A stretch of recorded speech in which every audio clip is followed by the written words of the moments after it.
اللہ اکبر کہہ کر کے آپ نے ہاتھ باندھا، نماز آپ شروع کرنے جا رہے ہیں۔ اللہ کے نبی فرماتے ہیں سلو کما رأیتمونی اصلی، نماز ویسے پڑھو جیسے اپنے نبی کو تم نے نماز پڑھتے ہوئے دیکھا ہے۔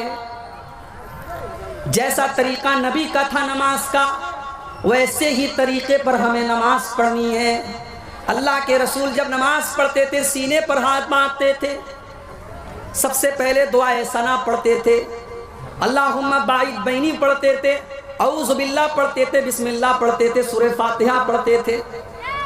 آپ نے یہ بھی فرمایا بغیر سورہ فاتحہ کے کوئی نماز نہیں ہوتی۔ آپ نے یہ بھی فرمایا جو سورہ فاتحہ نہ پڑھے فہی خداجن فہی خداجن، اس کی نماز ادھوری ہے، ادھوری ہے، ادھوری ہے، اس کی نماز پوری نہیں ہے، اس کی نماز پوری نہیں ہے۔ اس کے بعد اللہ کے نبی کوئی اور سورت پڑھتے، پھر آپ رکوع میں جاتے اور رکوع میں جانے کے پہلے آپ رفع یدین کرتے، اپنے دونوں ہاتھوں کو اٹھاتے کندھے تک۔ رکوع میں جب آپ جاتے آپ کی پیٹھ اور آپ کا سر بالکل برابر ہوتا اور اطمینان سے آپ رکوع کرتے اور اپنے دونوں ہاتھوں سے اپنے گھٹنے کو مضبوطی سے پکڑ کر کے آپ رکوع کرتے۔ رکوع میں آپ نے بہت ساری دعائیں سکھائی ہیں، سب سے مشہور دعا ہے سبحان ربی العظیم۔ یہ دعا کم سے کم 3 بار پڑھنی چاہیے، اللہ کے رسول پڑھتے تھے۔ رکوع سے اٹھنے کے بعد آپ سیدھے کھڑے ہوتے، رفع یدین کرتے، اپنے ہاتھوں کو کندھے تک اٹھاتے، سمیع اللہ لمن حمیدہ کہتے، ربنا ولک الحمد حمدا کثیرا طیبا مبارکا فی پڑھتے آپ، اطمینان سے کھڑے رہتے۔ اس کے بعد آپ سجدہ کرتے اور سجدے میں جاتے وقت پہلے اپنے ہاتھوں کو زمین پر رکھتے، پھر اپنے گھٹنے کو بعد میں رکھتے۔ سجدے میں کم سے کم 7 چیزیں زمین کے اوپر اللہ کے پیارے نبی رکھتے تھے۔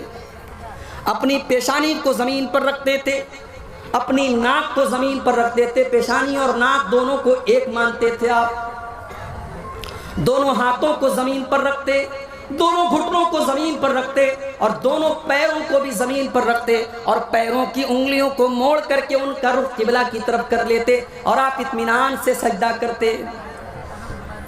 سجدے میں آپ نے کہنیوں کو زمین پر بچھانے سے منع کیا اور آپ نے فرمایا کتے کی طرح اپنے ہاتھوں کو سجدے میں زمین پر بچھا کر کے سجدہ نہ کرو۔ مرد کا بھی یہی طریقہ ہے، عورت کا بھی یہی طریقہ ہے، عورت بھی سجدہ ایسے ہی کرے گی جیسے مرد کرتا تھا۔ کوئی بھی صحیح حدیث ایسی نہیں کہ مرد کا سجدہ کرنے کا طریقہ الگ اور عورت کا طریقہ الگ ہے، دونوں کا طریقہ سیم ہوگا، دونوں کا طریقہ ایک ہوگا۔ سجدے میں آپ الگ الگ دعائیں پڑھتے تھے، سبحان ربی الاعلیٰ بھی پڑھتے تھے، سبوح قدوس رب الملائکۃ بھی پڑھتے تھے، اور بھی دعائیں آپ پڑھتے تھے کم سے کم 3 بار۔ سجدے سے اٹھنے کے بعد اطمینان سے آپ بیٹھ جاتے تھے، اللہم اغفر لی ورحمنی واہدنی وعافنی ورزقنی، یہ دعا آپ پڑھتے تھے، پھر دوسرا سجدہ کرتے تھے۔ دوسرا سجدہ کرنے کے بعد اطمینان سے آپ بیٹھے رہتے تھے اور پھر اٹھ کر کے آپ دوسری رکعت کے لیے آپ اٹھتے تھے اور جیسے آپ نے پہلی رکعت پڑھی تھی آپ دوسری رکعت پڑھتے تھے۔ اگر وہ نماز 3 رکعت والی یا 4 رکعت والی ہوتی تھی، اللہ کے پیارے نبی 2 رکعت پڑھنے کے بعد التحیات پڑھتے تھے، اور التحیات میں جو حدیث سے جو چیزیں ثابت ہیں کہ التحیات کے شروع سے لے کر کے سلام پھیرنے تک آپ اپنی انگلی کو اٹھائے رہتے تھے۔ یہ ہمارے بہت سارے بھائیوں نے جو طریقہ بنا لیا ہے کہ اشہد اللہ کے اوپر اٹھاتے ہیں اور الا اللہ کے اوپر انگلی کو نیچے کر دیتے ہیں، معاف کیجئے یہ حدیث سے ثابت نہیں ہے۔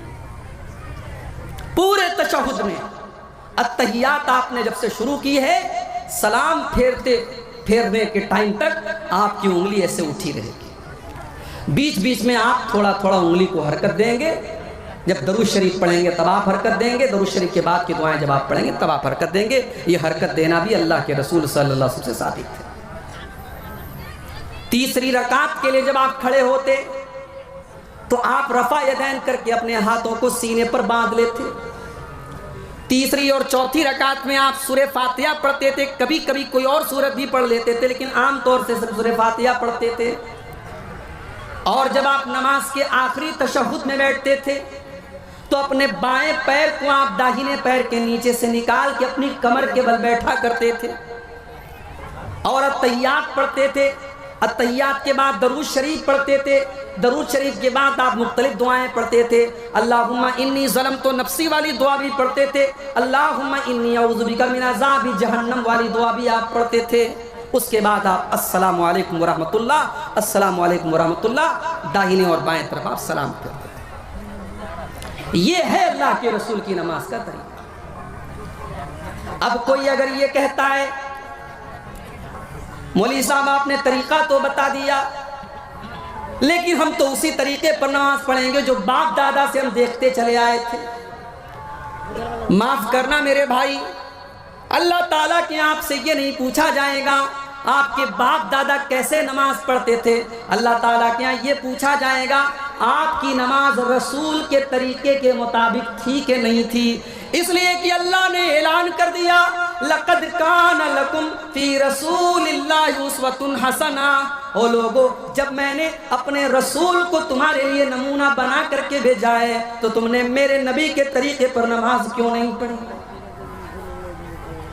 ایک صحابی مسجد میں آتے ہیں، 2 رکعت نماز پڑھتے ہیں. نماز پڑھنے کے بعد وہ اللہ کے رسول کو آ کر کے سلام کرتے ہیں.